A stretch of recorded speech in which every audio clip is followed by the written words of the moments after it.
Ito yung gusto ng Diyos. Ano man ang pinagdadaanan mo, God wants you to move forward. Kung ikaw ay nagkasakit, nagdumaan sa problema, bumagsak ang negosyo, nawalan ng trabaho, o ano man ang pinagdadaanan mo ngayon, isa lang ang gusto ng Diyos sa'yo. Move forward. Naiintindihan ni Lord na nabibigyan ka.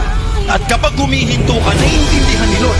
Pero hindi niya na maiintindihan kung hindi ka natatayo. Hindi ka nababangon, hindi ka nalalakad, hindi ka na magpapatuloy. Kapag sunod-sunod na yung palo, umiyak ka kay Lord.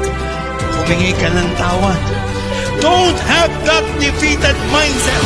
Hindi kalooban ng Diyos na ang laman ng isip mo ay palaging natatalo ka. Ang kalooban ng Diyos, anak ka niya at mananalo ka at pagpapalain ka ng Diyos at may inihanda siyang mabuti para sa iyo. You are not born defeated. You are born a winner. Hindi ka pinanganak para matalo. Pinanganak ka para magtagumpay sa harapan ng atin.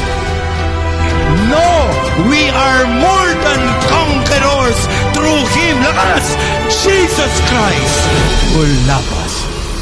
Maraming bigat, dala-dala tayo. Pero tandaan mo, kahit na mabigat ang buhay, basta kasama mo ang Diyos, tagumpay ka pa rin na lumalaban sa lahat ng bigat ng buhay. Can I hear amen?